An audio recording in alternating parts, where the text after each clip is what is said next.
Bonsoir, téléspectatrices, téléspectateurs. Merci de votre fidélité à notre chaîne OLC, Opinion Libre Comore. D'abord, nous présentons les excuses pour les 30 minutes de plus au-delà de l'heure convenue, qui était de 21h, heure française. Comme nous l'avons annoncé, nous avons eu le plaisir de recevoir ce soir Monsieur Ali Madi, un grand journaliste comorien qui a participé à ces élections au titre d'un soutien d'un candidat parmi les candidats qui ont concouru à l'élection présidentielle aux Comores, dont nous en parlerons dans cette émission. Nous vous invitons et nous vous suggérons fortement à partager notre émission, à le commenter et à la aimer, bien évidemment. Nous remercions nos abonnés qui vont nous suivre plus tard sur notre chaîne YouTube, car après cette émission, nous allons le diffuser également sur YouTube. Monsieur Ali Madi, bonsoir. Bonsoir, monsieur Elari. Merci d'avoir accepté notre invitation. Les Comores traversent actuellement une situation dramatique, une insurrection pour certains, une révolte pour d'autres, un soulèvement, pourquoi pas. Donc, personne ne trouve le mot pour qualifier la situation que traversent actuellement les Comores après la proclamation des résultats contestés par les 5 candidats qui concouru cette élection face à Azali Assoumani. Est-ce que cette situation a de quoi inquiéter les Comoriens? Oui, effectivement. Alors, vous avez posé la question, comment on va qualifier cette situation? Moi, je la qualifie de manifestation de colère. Voilà. Donc, c'est une manifestation légitime de colère qui est exprimée par la jeunesse comorienne. Mais avant de dire quoi que ce soit, j'aimerais bien d'abord présenter mes condoléances à la famille et aux proches du regretté musulman qui a perdu la vie dans cette situation. Personne n'a espéré cela, mais malheureusement, ça s'est arrivé. Hein. Et bon, moi, je considère que c'est un martyr, ce jeune homme, qui a perdu la vie trop tôt, hein, en revendiquant le respect de l'état de droit et de la démocratie dans son pays. Et j'exprime aussi ma solidarité aux blessés, hein, et à leurs familles, parce qu'il y a quand même plusieurs blessés, mais aussi à tous ceux et celles qui se sont fait arrêter par les forces d'Azali et qui vivent actuellement une situation très, très difficile dans les geôles, hein, de la dictature azaliste. Donc, moi, je trouve que c'est une manifestation de colère et qui est légitime, qui est exprimée par la jeunesse comorienne aujourd'hui, qui voudrait vivre dans un pays démocratique, hein, mais malheureusement, qui en sont privés. Et alors, la situation, est-ce que ça devrait nous inquiéter? Bien sûr, parce que nous, les Comoriens, nous n'avons pas l'habitude de vivre des événements de ce genre. Et pourtant, ça arrive aujourd'hui, hein, après une accumulation de colère, hein, depuis 8 ans que M. Azali est au pouvoir. Il commet des crimes avec ses armées, son entourage. Mais aujourd'hui, on pensait pouvoir nous délivrer à partir de cette élection-là. On l'a fait, hein. Moi, comme vous l'avez rappelé, hein, j'étais en campagne électorale, on a bien travaillé et on a eu des résultats aujourd'hui qui devaient nous permettre d'en finir avec ce régime. Et pourtant, voilà, on nous impose encore M. Azali comme président, oui, même si les Comoriens ne l'ont pas, ne l'ont pas choisi. Oui, nous allons venir sur les élections et le processus. Restons sur ce mouvement de colère, comme vous venez de le qualifier.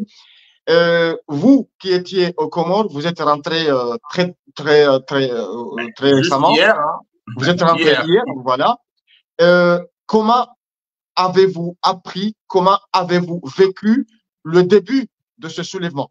Comment vous l'avez vécu et comment la population l'a ressenti? Alors, moi personnellement, hein, je savais que ça allait arriver quelque chose dans ce sens parce que euh, on, on, on on avait pressenti dès la journée de mardi que Azali allait faire encore un nouveau coup d'État au Comores. C'est-à-dire, vous savez qu'aujourd'hui, vous avez une CENI qui est incompétente et qui a des éléments qui peuvent nous donner des infos. Donc, on a tôt le matin, on a appris que le message qui est envoyé à la CENI par le régime, c'est de proclamer la réélection d'Azali. Voilà, c'est de déclarer Azali réélu dès le premier tour. Donc, du coup, ce message a tourné autour de Moroni. Et du coup, on a senti que les gens n'étaient pas prêts à entendre cela, notamment les jeunes. Mais ce que je peux vous dire, c'est que c'est pas quelque chose qui a été organisé. Non, personne ne voyait pas cela venir. Donc, donc nous, en tant que politique, en tant que candidat, En tant on que avait, citoyen averti. voilà, on avait dit, ben, qu'est-ce qu'on va faire si M. Azali nous fait encore un coup d'État? D'accord? Donc, on avait des réflexions à faire sur le plan juridique, sur le plan, mais toujours en désespoir de cause, hein, parce qu'on on le sait que nous avons autour de nous des institutions, que ce soit la CENI, la Cour suprême, mais aussi des organismes internationaux qui ne regardent pas la réalité du pays, qui sont déconnectés. Monsieur, Donc, monsieur Ali Mali, voilà. quand vous dites c'était prévisible, car on sentait la tension monter au sein de la population et surtout de la jeunesse, est-ce que, euh, est-ce que vous sentez aujourd'hui que la population comorienne comprenne et partage cette colère de la jeunesse, cette colère d'une partie de la population? Oui, oui. Alors là, ce qu'il faut dire, c'est que tout le monde a compris. Tout le monde, quand vous passez dans les villes et les villages, vous entendez donc la même chanson. On est fatigué de ce monsieur Nalawe, comme voilà, qu'il dégage. Mais le problème, c'est que vous avez une société qui n'est pas habituée à ce genre de situation. Donc aujourd'hui, vous avez une jeunesse qui n'a pas peur de la voilà de l'affrontement. C'est celle-ci qui se trouve en premier plan. Mais je pense que si Azali ne recule pas devant cette histoire, il risque de mettre tout le monde dans la rue, hein, y compris les vieux, y compris les femmes, parce que il n'y a pas dans notre pays aujourd'hui quelqu'un qui, euh, qui donne confiance à Azali et, et à son régime. Oui. Vous avez évoqué brièvement le bilan, hein, un mort musulman, un blessé grave qui est entre la vie et la mort, et d'autres blessés graves et d'autres blessés légers, et surtout des centaines d'arrestations qui sont dans les trous ou dans les geôles, comme on dit, de la dictature. Comment qualifiez-vous l'attitude que certains qualifient de criminelle d'une certaine partie des militaires qui tirent à balles réelles contre la population comorienne, contre leurs concitoyens?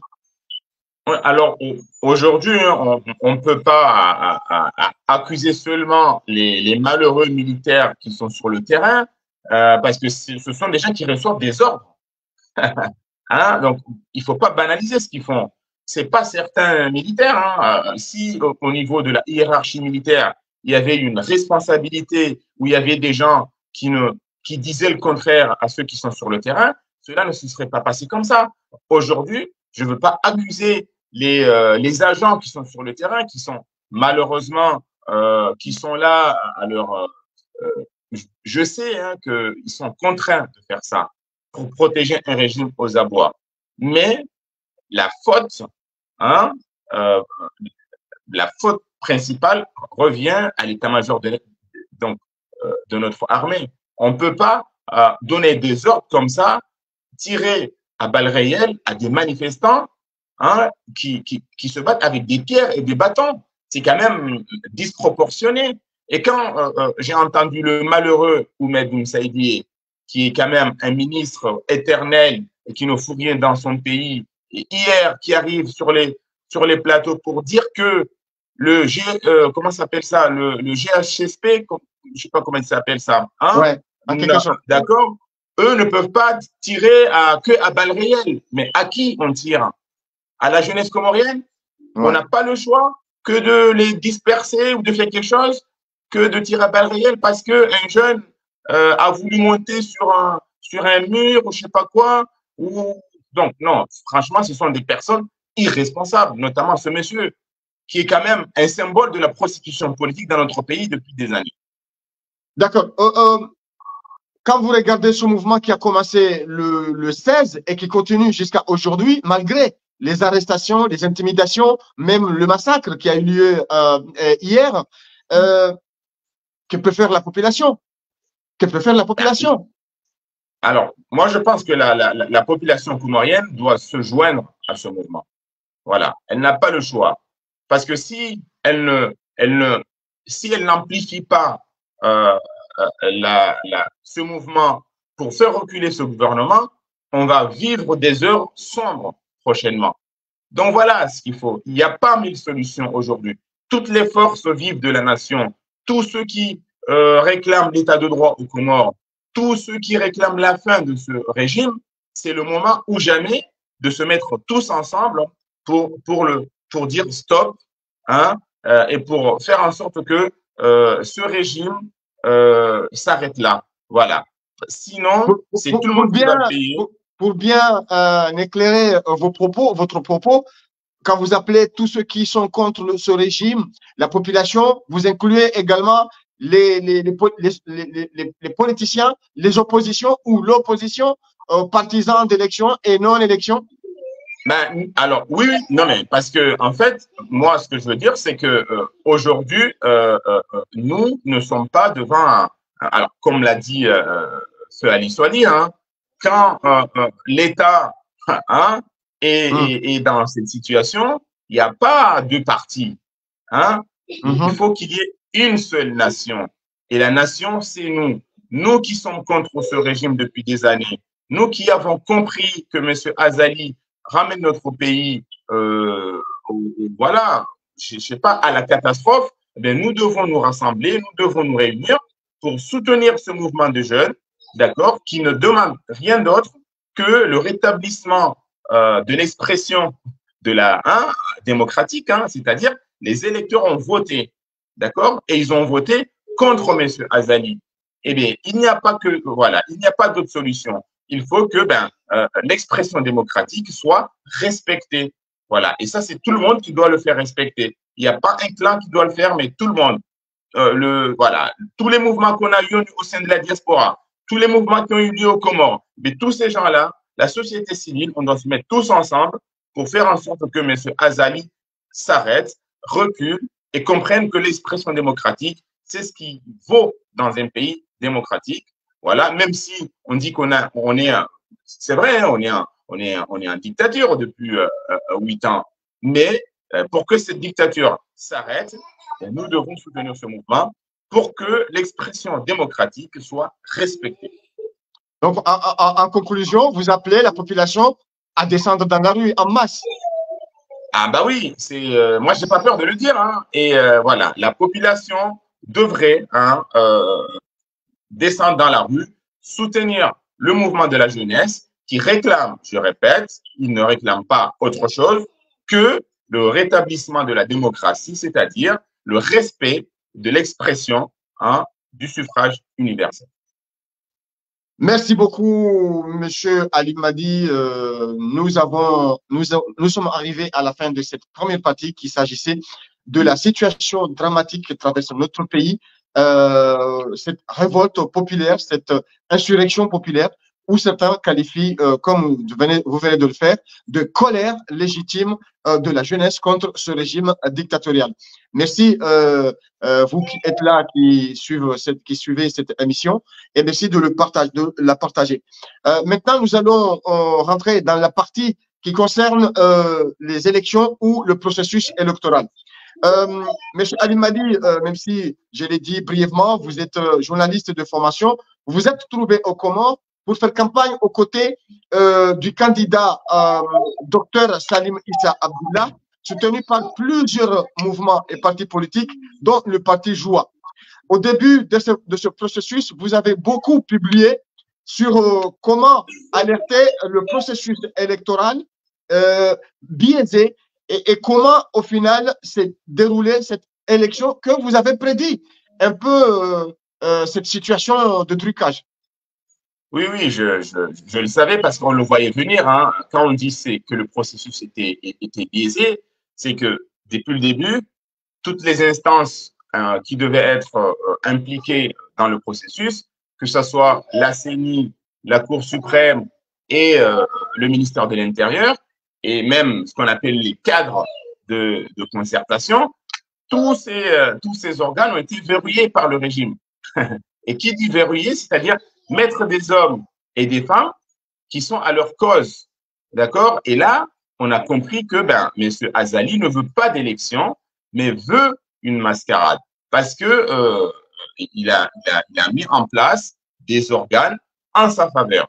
Donc là, c'est pour ça que j'ai alerté que si on arrive à sécuriser l'élection, Azali va le perdre. Donc, va la perdre. C'est pour ça que cette peur qu'il avait se traduisait par le verrouillage de toutes les institutions. Et du coup, au final, plus les jours avançaient, plus le processus avançait, et ça continuait. Nous, on voyait ça tous les jours. Mais comme on ne voulait pas lui donner un cadeau très tôt, on a patienté, on a essayé de faire en sorte que comment dire, on reste patient parce qu'au final, c'est l'expression démocratique qui allait faire le poids à la fin. Mais même cela, même après tout ça, voilà. Et lorsqu'il a perdu, il a encore joué le joker. Et le joker, c'est ça, c'est de sortir du chapeau des résultats fabriqués de toutes pièces pour nous dire que voilà ce qui est. Donc, le processus, voilà, jusqu'au bout, M. Azali a magouillé le processus. Merci. Et selon vous, pourquoi le gouvernement a verrouillé tout ça? Pourquoi, quel est son intérêt principal de verrouiller le processus? Voilà. Alors, je veux vous donner par exemple un exemple de verrouillage. Vous avez un bureau de vote. Il fallait nommer des membres dans ces bureaux de vote. Ça s'appelle les MBV, les membres de bureau de vote. Donc, ce sont des personnes qui devaient être neutres pour gérer un bureau et pour organiser une élection dans un bureau de vote. Si vous avez les trois personnes, donc on a demandé à ce que les personnes qui candidatent soient des personnes instruites, avec un bac +2 et une probité morale. Mais ce qui s'est passé, tous ceux qui ont envoyé le dossier, d'accord, on a filtré tous ceux qui n'avaient pas de carte CRC ou qui n'avaient pas qui n'étaient pas au sein de ce parti, tous ces gens-là ont été écartés. Ils ont pris que des personnes, d'accord, qui font partie de la CRC ou des partis autour de la CRC. Même le niveau bac +2 n'a pas été respecté par la CENI. Moi, j'ai vu des personnes qui étaient des présidents ou des secrétaires qui n'avaient même pas un niveau de 3e, parce qu'on se connaît dans nos villages. Et pourtant, ces gens-là ont été là. Donc, du coup, pourquoi on a mis des personnes comme ça? Pour pouvoir bourrer les urnes, d'accord, voilà, sans qu'il y ait la moindre contestation. D'accord. Nous qui étions à l'extérieur ou qui étions, entre guillemets, étrangers à cette élection, on voyait à chaque fois que vous avancez dans le processus, il y a toujours des raisons de vous alerter. Et malgré tout ça, vous avez continué, vous l'avez expliqué, vous avez toujours continué. Nous allons jusqu'au bout, nous allons jusqu'au bout. Un exemple palpable. Comment avez-vous vécu, comment vos candidats ont vécu la non-démission d'Azali Assoumani? Pour nous qui étions à l'extérieur ou en dehors de ces élections, nous pensons que c'était la goutte qui déversait la base. Oui, bon, c'est vrai que c'était quand même c'est quand même une entorse quand même importante hein, au code électoral. Hein, on l'avait compris, on l'a dit. Mais si nous, on avait dit qu'on arrête les élections tout de suite, ben Azali allait continuer tout seul avec 2 ou 3 candidats qui avaient, voilà, on peut aujourd'hui, on ne sait pas encore, mais on avait senti qu'il y avait des personnes qui, quoi qu'il arrive, continuent avec lui. Voilà. Attends, vous voulez dire que parmi les 5 candidats, il y avait certains, si vous décidez d'arrêter le processus, ils auraient continué parce qu'ils étaient de manigance avec le pouvoir, peut-être? Des gens qui ont travaillé pendant des années avec lui, des gens qui parlent encore avec lui aujourd'hui, des gens. Donc, du coup, même s'il y avait un seul candidat qui restait, il organisait son élection. Et à ce moment-là, ça aurait été flagrant. Comme en 2019, d'accord? Comme en 2002. Hein? Donc, lui, il fait tout pour décourager les gens à ne pas aller jusqu'au bout. Comme ça, au final, il se trouve tout seul pour dire voilà. Et quand il est tout seul, c'est facile de dire que j'ai gagné avec 98%. Mais aujourd'hui, comme on était tous là, hein, même en voulant voler, il n'a pas réussi à voler dans l'élection. Pourquoi? Parce qu'on était là, on était investis, on a joué le jeu jusqu'au bout et les Comoriens ont voté massivement contre lui. D'accord? Alors, aujourd'hui, le roi est nu, comme on dit. Hein? Il prend notre pays en otage, mais tout le monde le sait, tous les pays le savent, toutes les organisations internationales le savent que Azali n'a pas été élu. Il y a même des résultats qui le disqualifient au second tour. Donc, vous voyez, c'est flagrant ce qui se passe aujourd'hui. Donc, aujourd'hui, Azali ne peut pas dire ce qu'il a dit en 2019, que nous avons abandonné l'élection à midi et que les siens ont voté. Non, on est allé jusqu'au bout. Les Comoriens ont voté, d'accord?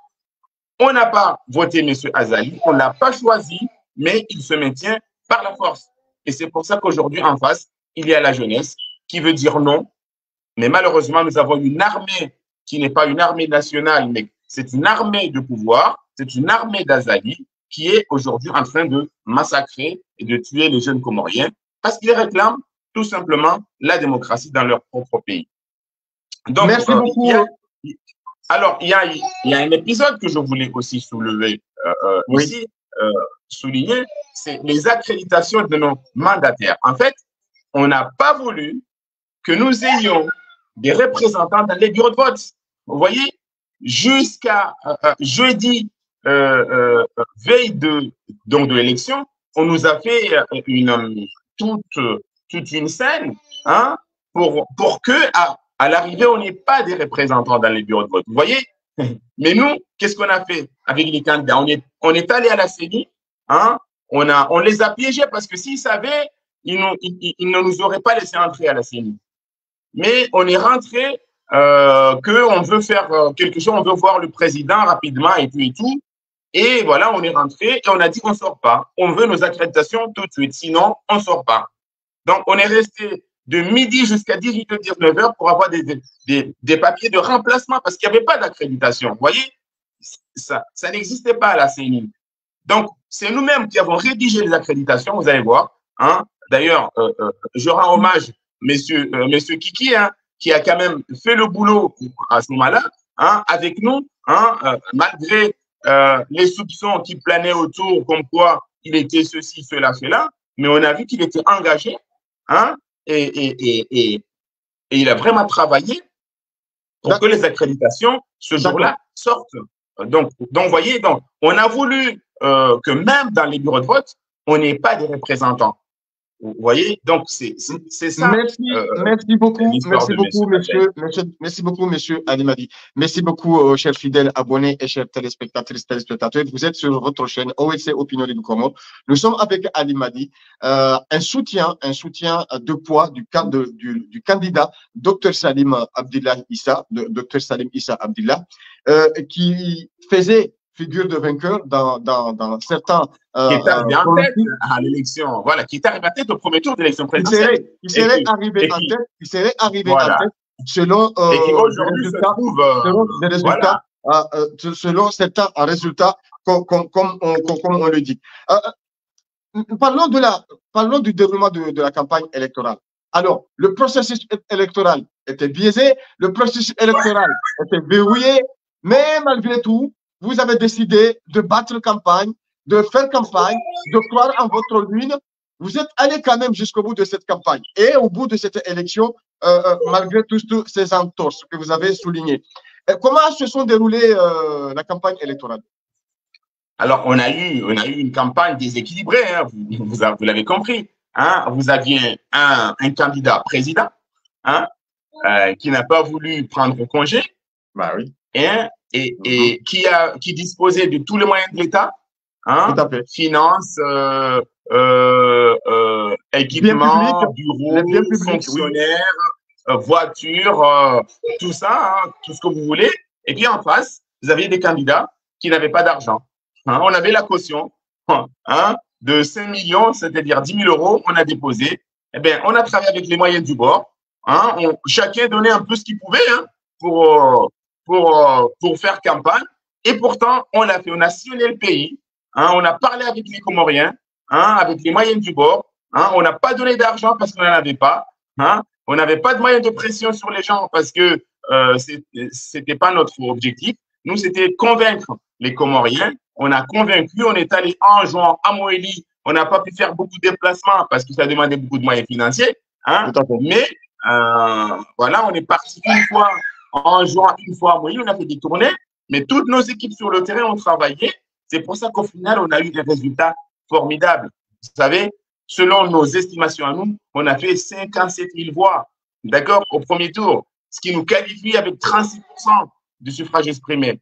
Et aujourd'hui, on veut nous dire qu'on n'est pas, hein, que c'est lui qui est arrivé deuxième au meilleur des cas, hein, nous dit qu'il est réélu au premier tour. Donc, vous voyez, donc la campagne a été pacifique d'ailleurs. Hein. Là, on peut dire qu'on n'a pas eu de problème pour faire campagne. Hein. Voilà, on a sillonné le pays, on a battu campagne comme il fallait. C'était très bien. Moi, c'est la première campagne que je participais profondément. Hein. Et franchement, j'ai beaucoup aimé, malgré les difficultés de moyens qu'on pouvait rencontrer ici et là. Mais globalement, on a eu une campagne électorale tranquille, paisible, hein, et qui pour nous a été satisfaisante au final. Ouais. D'accord, merci Monsieur Ali Mali. Justement, au passage, il y avait 5 candidats. Pourquoi votre choix s'est porté sur Dr Salim? Oui, alors moi j'ai choisi Dr Salim. Pourquoi? Parce que moi j'étais séduit par la nouveauté du personnage. Hein. C'est un médecin classique, hein, chirurgien, orthopédiste, qui n'a jamais été impliqué dans les affaires. Donc moi, quand j'ai vu ça, je ne le connaissais pas du tout. Je connaissais son frère, hein, le docteur Omar, qui est dentiste. Hein, je connaissais très bien. Et puis, le parti Joie, à mon avis, c'est le parti qui est majoritaire dans le pays. Hein, je me suis dit que si ce gars est choisi par ce parti-là, c'est qu'il y a une chance pour lui d'être qualifié au second tour. D'accord? Parce qu'au tour, il va y avoir du monde. Alors, j'aurais pu choisir d'autres candidats que je connaissais d'ailleurs, hein, avec qui j'ai travaillé, mais je me suis dit, c'est pas la peine. Alors, l'objectif aujourd'hui, c'est de dégager Azali. Merci beaucoup. Et il fallait se poser sur un candidat qui avait autour des personnes qui pouvaient jouer un mouvement de dégagement d'Azali. D'accord. Avant d'évoluer dans cet entretien, Monsieur Ali Mali, est-ce que dès le départ, vous étiez pour ou contre les élections ou vous avez évolué dans le temps? Alors, moi, au tout début, quand il y a, voilà, donc depuis 2019, j'étais Mhm, découragé. Je me disais, c'est pas la peine d'aller à des élections avec M. Azali. mhm, D'accord? mhm. Mais je croyais que ce monsieur allait vouloir un petit peu négocier. Hein? Allait vouloir, voilà, comprendre. Mais non. Donc, finalement, on a vu que le gars, il continue. Vous parlez, il n'écoute pas. D'accord? Et du Mhm. coup, je me suis dit, peut-être on peut le piéger. C'est ce qu'on a fait d'ailleurs. Hein? On peut le piéger. Hein? On l'a fait. On a quand même fait une élection que Azali a perdue. Mais là, c'est la force. Donc aujourd'hui, euh, cette élection va permettre à tout le monde de mieux comprendre qui est Azali. Là, je m'adresse à la France, je m'adresse à l'Union européenne, je m'adresse à l'Union africaine, aux Chinois, à tous ceux, aux Saoudiens, hein, à tous ceux qui apportent un soutien à ce monsieur, hein, que derrière l'homme que vous voyez, hein, euh, euh, qui, qui, qui se veut démocrate, voire religieux, je sais pas quoi, non, Imam. vous avez un vrai méchant, hein, euh, vous avez quelqu'un qui trahit son peuple, hein, voilà, vous avez un traître à la nation. C'est ça le mot, en fait. Hein? Monsieur Voilà. Ali Mali, c'est le président en même temps de l'exercice, en exercice de l'Union africaine quand même.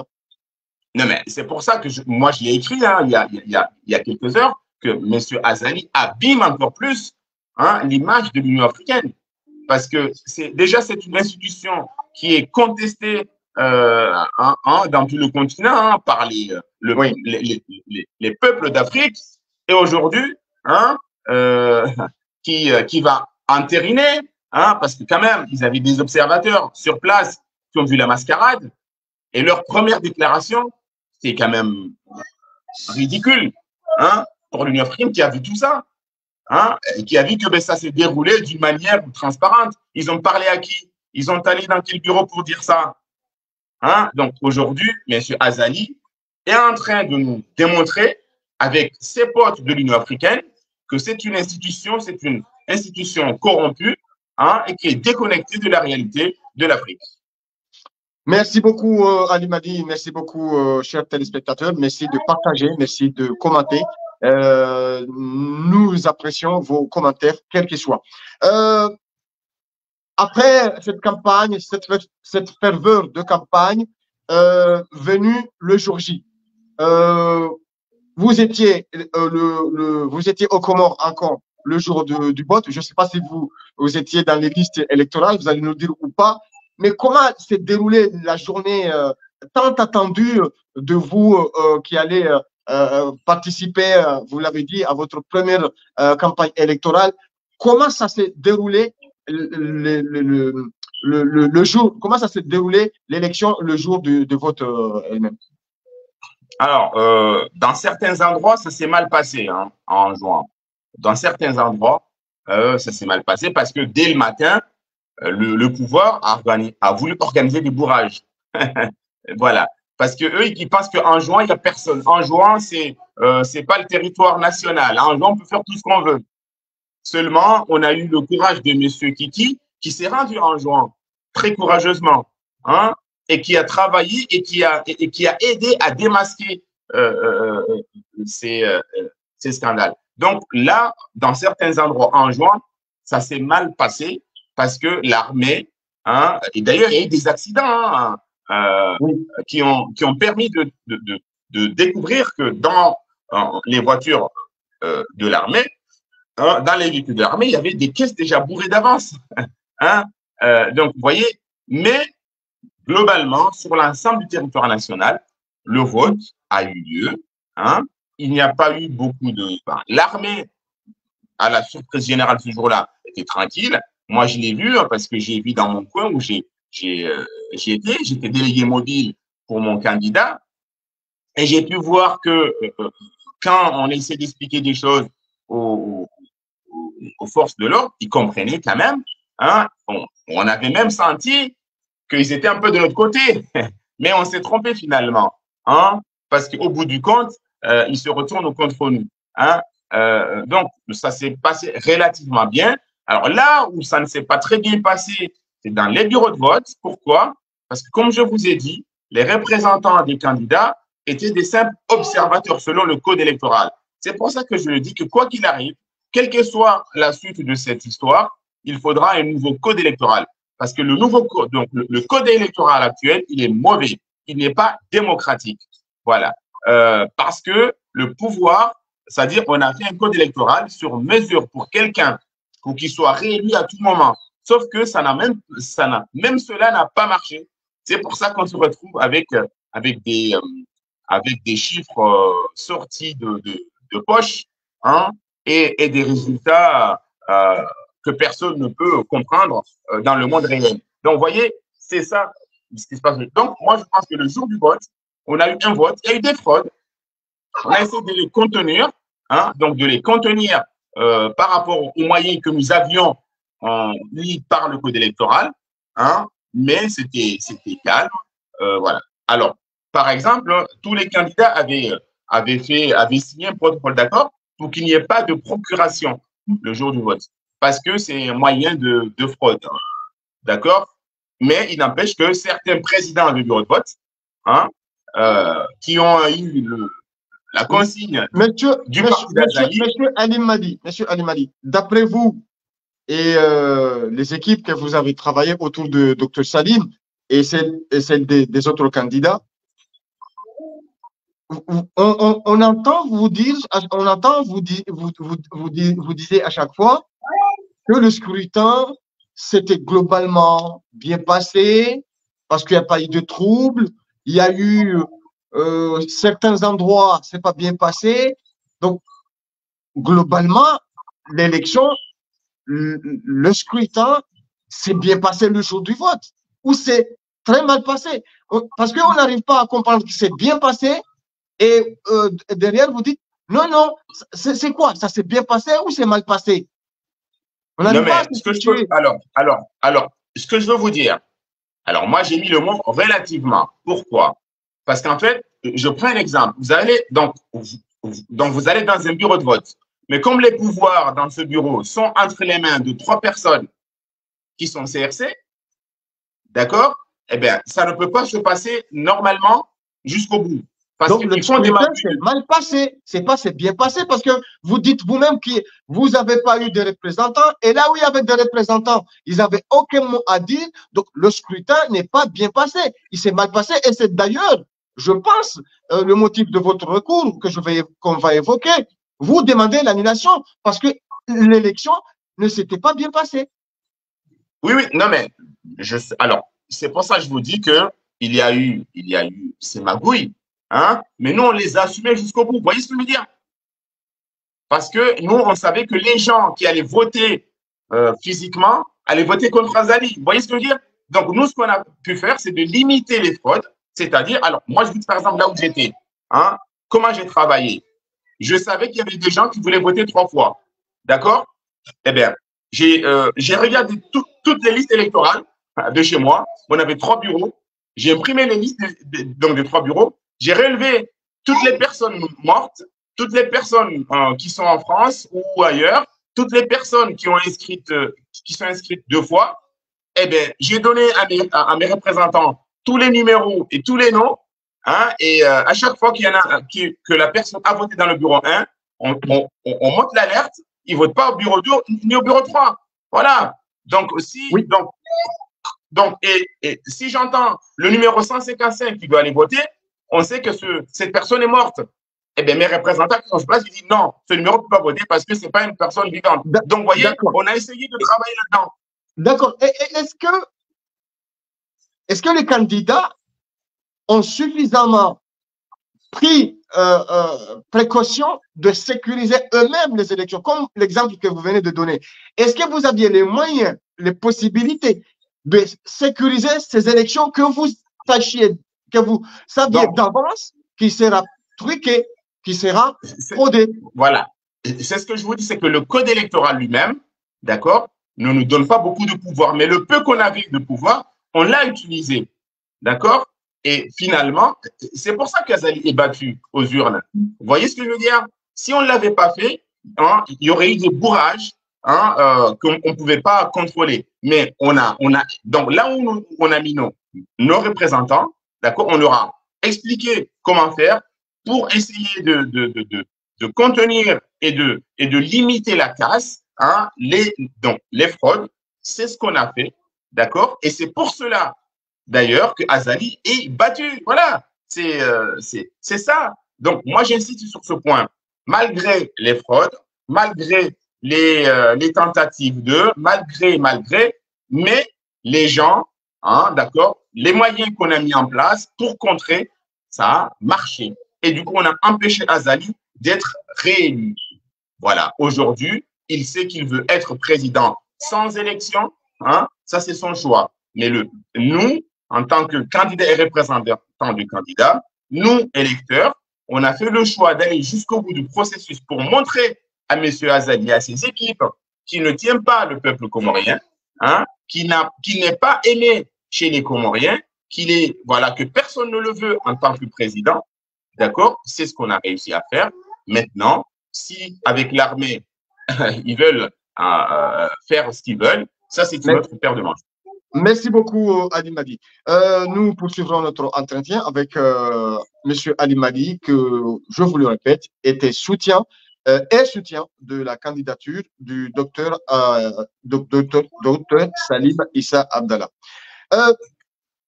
On a lu partout, on a entendu partout, le soir des résultats, chaque QG donnait des résultats dits provisoires où son candidat était premier ou deuxième. Et au final, tout le monde crie au hold-up électoral, au scénario catastrophique. Azali ne méritait même pas aller au deuxième tour.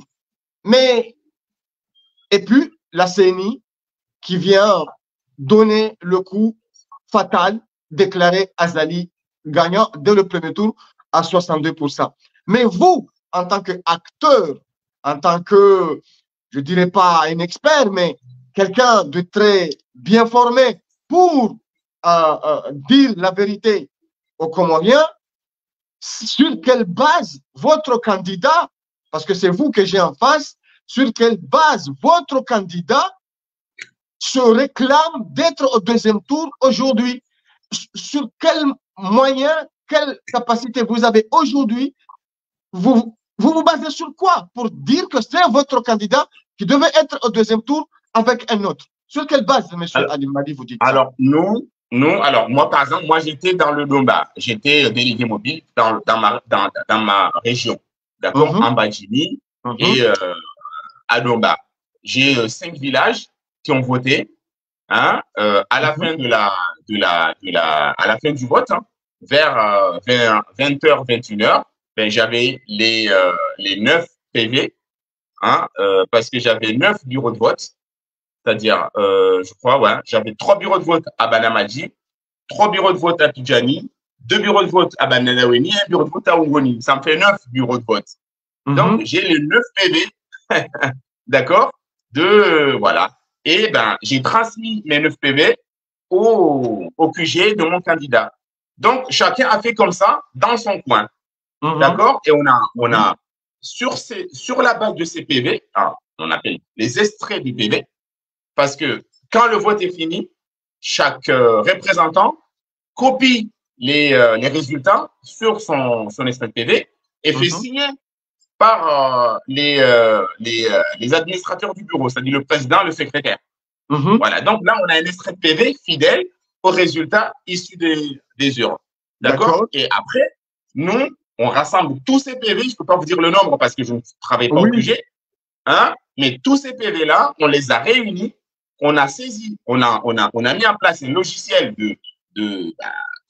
pour descendre ces résultats et on a réussi à voir que, donc, le soir avant, on voyait la tendance qu'on est quand même toujours au premier tour, mais donc, arrivé à lundi, d'accord, dans la journée, vers 15h, 16h, ben, on a pu voir quelque chose de très clair, hein, qui peut être contesté par les candidats, hein, mais ça, c'est de notre côté. Hein. Alors, nous, on a vu que nous étions devant et derrière nous, il y avait M. Azali, ce qui pour nous était la surprise. Hein. Mais voilà, selon nos résultats, on aurait dû être nous en tête et Azali en deuxième. Après, il y a quelques bureaux qu'on n'a pas pu voir parce que l'armée a tout n'a pas laissé de PV. Ça, on peut pas, voilà. Parce que là, donc, là où il n'y a pas eu d'élection, hein, on ne peut pas avoir de PV. Vous allez me permettre, je vais insister sur ce point de PV. Maintenant, disons, oublions les résultats dits provisoires du soir même des élections, mais le lendemain. Parce que le lendemain, vous avez le maximum de PV possible ou extrait de PV, ouais, comme vous venez de le dire, extrait de PV. Et il y avait en tout sur le territoire, si je ne me trompe pas, 868 bureaux de vote. Est-ce que vos résultats que vous défendez et placez Dr Salim aujourd'hui à 36% devant Azali, est-ce que ces extraits de PV sont pour vous des éléments palpables, des éléments véridiques que vous pourrez vraiment les fournir le moment venu? Excusez-moi le terme, c'est pas du... Voilà, ce sont des extraits que vous qualifiez authentiques. Et il y aurait à peu près combien de pourcentage de PV que vous aviez pâté? Si vous avez le nombre, vous n'êtes pas obligé d'avoir le nombre en tête. En termes de pourcentage, vous aviez vu 60% de PV, 70% de PV, des choses comme ça? Alors, moi, alors, si je peux me permettre, parce que je l'ai pas c'est sur mon téléphone, je peux voir ça. Mais moi, ce que je veux dire, c'est que nous, on a les PV qu'on a pu avoir, hein, on a réussi à faire, je crois, 156 000 votants. Vous voyez? D'accord. Alors là, vous voyez, hein, on est à 156 000 votants, si je me rappelle bien. Parce que j'avais le document avec moi, mais là, attends, je peux vérifier. Mais je pense que c'est 156 000 votants. Je peux vous dire ça tout de suite. Voilà. Donc, c'est quand même pas une petite. Donc, vous voyez. Hein, c'est important. Voilà. Voilà. C'est quand même important. Donc, sur cette base-là, malheureusement, attends, je pensais l'avoir sur mon ordinateur, mais je. C'est trop technique. En fait, moi, je vais avoir une ordre d'idée. Si vous jugez que les chiffres que vous aviez avant d'annoncer ces résultats, vous permettez de donner une fourchette. Non. Donc, voilà. Parce qu'en fait, même si, si vous regardez au niveau du pays, il y a eu 189 497 votants au niveau général. Eh bien, nous, on a récolté jusqu'à plus de 150 000 votants. D'accord. Donc, vous voyez qu'on n'est pas loin. À peu près 70% à 80%. Voilà. Ouais, en gros. Et avec ça, on sort en tête avec 13%. Selon vos extraits de PV, Dr Salim était devant, de loin. Oui. Voilà, de loin. Donc, vous voyez, c'est ça. Après, on peut dire, ouais, ne sont pas fiables. En tout cas, les extraits de PV viennent des résultats des bureaux. D'accord. Voilà. Après, la CENI peut annuler un bureau par-ci, par-là. On n'en sait rien. C'est possible. Parce que c'était pas ce. Voilà. Mais tout ça doit se faire correctement. Mais, alors, le problème aujourd'hui, c'est que si vous demandez à la CENI, donc la CENI a moins de PV que nous, ce qui est bizarre. Vous voyez? Parce que si vous regardez les résultats fournis par la CENI, c'est 57 000 votants, 55 200 votants, ce qui est extraordinaire. Alors que, bon, peut-être qu'on va y revenir. D'accord. Maintenant, on a vu que les résultats prononcés, proclamés par la CENI, tous les candidats le contestaient.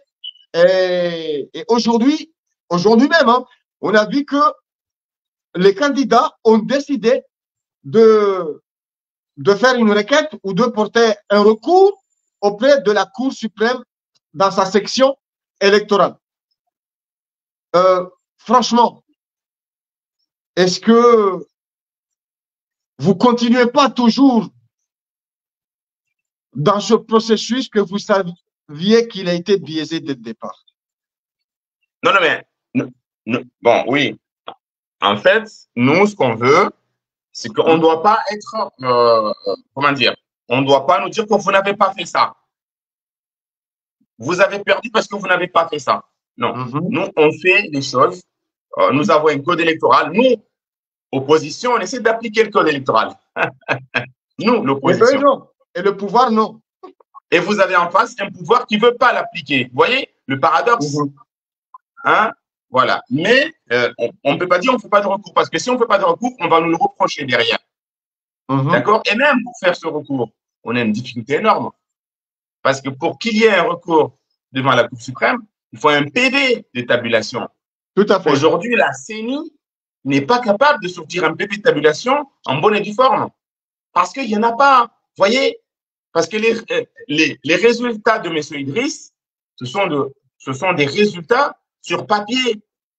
Alors, ce qui est comble aujourd'hui, cher ami, c'est que l'État comorien, avec les partenaires, ont investi beaucoup d'argent pour acheter du matériel électoral. Vous voyez, des logiciels, hein, des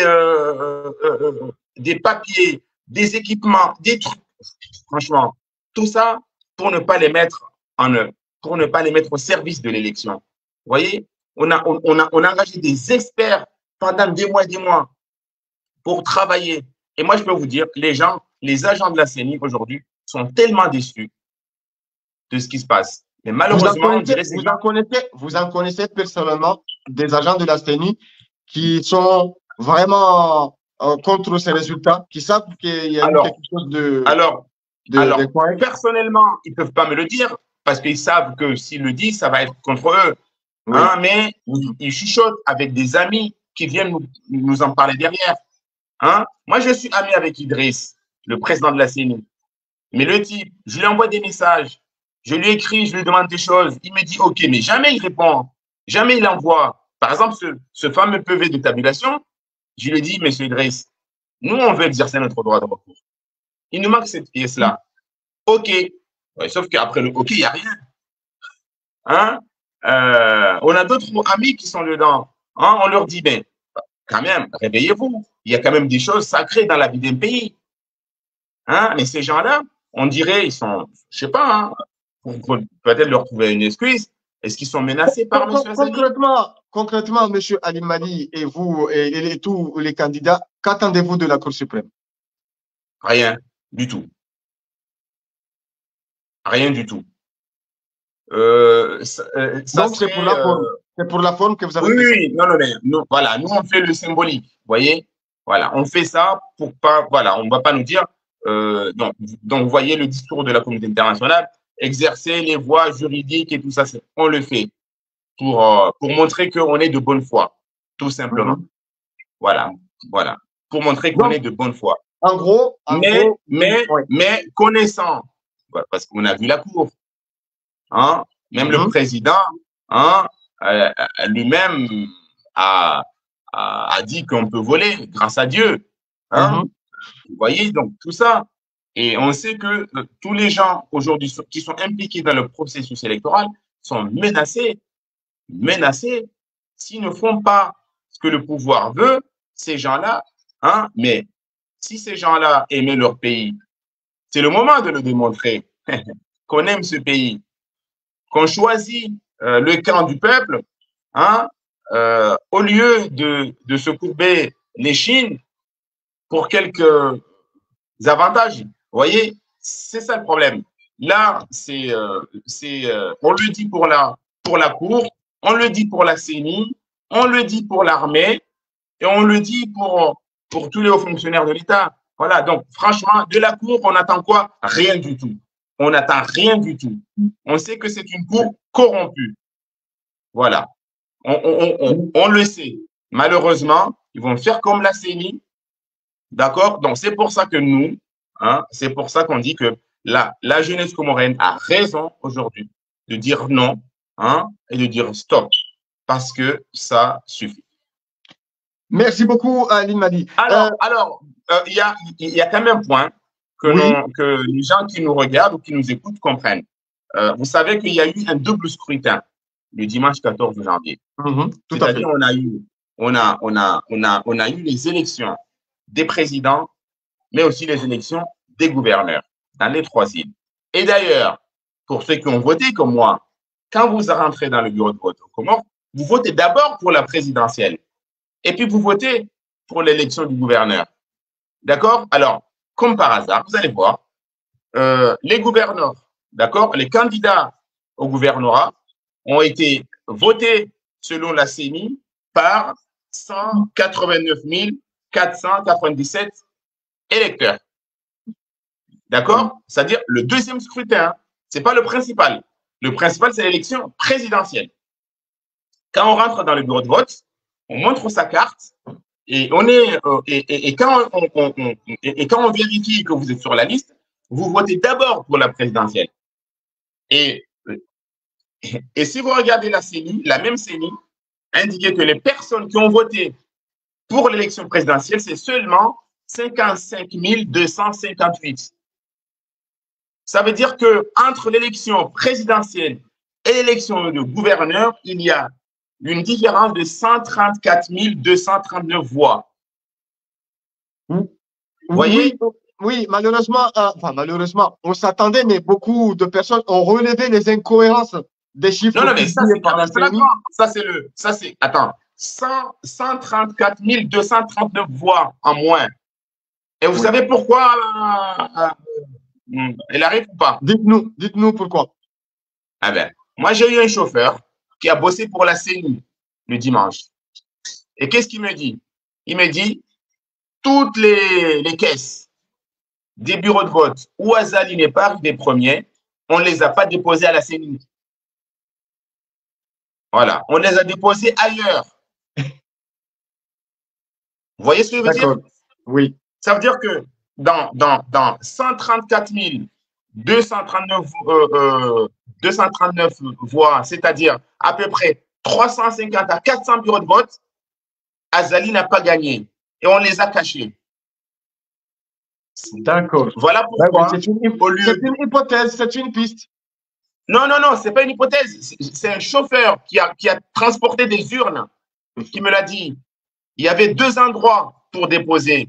Il y a la CENI, on nous a demandé de déposer à la CENI que les PV des bureaux de vote où Azali est sorti premier. Mais les bureaux de vote où Azali n'est pas sorti premier, ils ne sont pas arrivés à la CENI. D'où les 16% des présidentielles. Sinon, quelle est notre explication? D'accord. Bon, là… Donc, vous voyez, c'est quand même… Donc, moi, j'ai pris ça comme… Alors, là, il ne me l'a pas dit comme ça parce que lui, il fait partie du pouvoir, hein, mais c'était pour… Alors, c'est avant qu'il y ait le problème.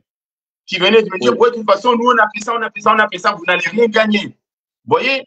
Et c'est après que j'analyse, que je trouve que voilà. Donc, c'est pour ça d'ailleurs que même l'Union africaine est embêté parce que la CENI ne fournit pas de PV.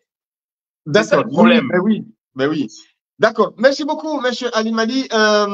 Maintenant que vous avez déposé le recours, bon, en tout cas, dès le départ, vous saviez que le processus allait être catastrophique, mais vous avez continué, vous avez décidé d'aller jusqu'au bout. Maintenant, vous êtes allé jusqu'au bout, vous avez déposé le recours, vous attendez la décision ultime de la Cour. Est-ce que vous, en tant que soutien de candidat, j'avais interviewé Razida, je rappelle, le vendredi de la fermeture de la campagne électorale, on aurait dû vous avoir, mais il y a eu un problème de coupure de courant aux Comores, on n'a pas pu vous avoir. Et là, vous avez continué jusqu'au bout, mais vous savez d'avance la décision que va prononcer la Cour. Mais est-ce que vous pouvez nous dire la suite que vous envisagez, vous, les candidats, ou vous, l'équipe de campagne du Dr Salim? Vous connaissez déjà la décision de la Cour. Est-ce que vous pouvez nous dire la suite ou vous réservez une surprise comorien? Alors, moi, ça ne m'appartient pas à moi de donner la suite de ce qu'on va faire, mais on ne va pas en rester là. Déjà, nous sommes d'accord avec les jeunes qui se soulèvent contre cette dictature pour le rétablissement de la démocratie. Ça, c'est très clair. Après, est-ce que nous, on va mener des actions ouais. Oui, bien sûr que nous n'allons pas en rester là. C'est quand même l'expression démocratique des Comoriens qui est aujourd'hui en train d'être volée. Hein? Donc, je pense qu'il y aura des actions, mais il appartient aux candidats de décider, hein, et nous, on sera derrière. Merci beaucoup, Monsieur Ali Madi, de cette invitation, d'avoir accepté cette invitation. Merci à nos chers abonnés, à nos chers téléspectatrices et téléspectateurs. Nous arrivons à la fin de notre émission. Sûrement, il y a eu des questions qui m'ont échappé. Sûrement, il y a eu des sujets que j'ai pas abordés. Mais avant de vous donner la parole, est-ce que vous pouvez donner un mot sur les emprisonnements en cours? On a parlé des jeunes arrêtés qui sont en train d'être torturés. Vous pouvez évoquer l'arrestation et l'emprisonnement de Dr Ahmed, Daoudou Khalifa, qui sont actuellement dans les geôles. Oui, donc vous savez, on est un peu habitué à ce genre de choses. Hein. Donc c'est un pouvoir qui a peur, hein, malgré le fait qu'il dispose de tous les moyens de l'État, hein, et qu'il essaie de soumettre tout le monde, hein, dans son… D'accord? Mais c'est un pouvoir qui a peur. Alors, Daoud, arrêté pourquoi? On ne sait pas. Ahmed, on nous sort une vidéo dont on ne comprend pas trop dans quelles circonstances cela a été enregistré. Un audio plutôt. Donc là, j'ai vu que le directeur de campagne de Kiki aussi est aux arrêts. Momo, oui. Donc, vous voyez, alors moi-même, j'ai été convoqué à la gendarmerie, hein, mais seulement je ne suis pas allé. Donc, non, mais oui. Oui, maintenant, voilà, je ne suis pas allé, mais je ne sais pas pourquoi. Hein? Donc, vous voyez, pourquoi? Parce que j'étais dans mon bled, je faisais campagne. C'est l'impositoire. Donc, tu as fui la gendarmerie, c'est ça? Non, mais en fait, je ne suis pas allé. Vous n'avez pas répondu à leur convocation. Oui. Voilà. Mais je ne suis pas allé. Mais j'ai eu par le chef de village que j'avais une convocation à la gendarmerie de Fungouni. D'accord? Mais c'était juste avant Vous avez bon espoir que Ahmed, Daoud vont peut-être bientôt être libérés? Non, mais là, en fait, ce qu'il faut, c'est quoi? C'est mettre la peur sur les gens. D'accord? Et finir avec leur histoire de asseoir leur mater la contestation, asseoir leur pouvoir dictatorial, et puis après on a un peu l'habitude de Donc vous voyez, donc c'est pour ça que moi je réitère un petit peu mon appel, hein, parce que, au début, hein, que toutes les personnes, toutes les forces vives, toutes les organisations de la société civile, politique, qui ne veulent pas de M. Azali, c'est le moment de se mettre tous ensemble pour essayer de faire dégager ce régime. Sinon, ça va être encore pire, hein, pour tout le monde. Donc voilà,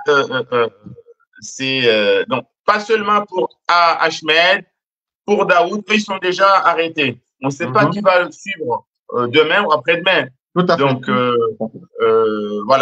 moi et toi, on est en quelque sorte loin de cela parce que on est en France actuellement. Hein?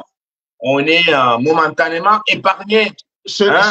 Momentanément. Cela ne veut pas dire qu'on n'est pas menacé. Oui. Alors, moi, je vais vous dire, moi, j'ai une dame de mon village qui milite depuis dans le mouvement Daoula qui est à Marseille. Hein? Et qui a dû fuir le jour du vote. Il n'a pas voté parce qu'il a eu aussi sa convocation à la gendarmerie. Hein? Incroyable. Voilà, voilà, elle n'a pas voté, cette dame.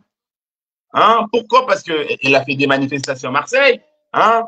Et elle était, en quelque sorte, voilà, elle fait partie des personnes qui contestent le régime Azali. Elle s'est trouvée au pays au moment de ces élections. Hein? Je ne sais pas comment ils ont su qu'elle était là, parce que moi, je ne l'ai même pas vue pendant mon séjour. Hein? Et pourtant, on lui a envoyé une convocation. Hein? Et elle a pris peur. Bon, moi, je me suis dit, ben, je reste pour le vote. Mais elle a pris peur. Elle est partie le dimanche du vote en disant, je profite de, voilà, de la journée pour prendre l'avion. Hein? Et vous imaginez, elle a dû rajouter, vous imaginez 400 € pour changer son billet et partir. C'est quand même pas rien. Oui, sûr, hein? Bien sûr, bien sûr. Voilà. Pour 2 ou 3 jours après. Comme on a fait le choix de s'adresser aux téléspectateurs en langue étrangère, notamment le français, est-ce que vous pouvez vous adresser brièvement à la communauté internationale, aux instances, aux dirigeants, aux représentations internationales, corps diplomatiques qui sont aux Comores? En bref, voilà, leur mettre face à leurs responsabilités dans cette situation que nous traversons aujourd'hui, M. Ali Madi.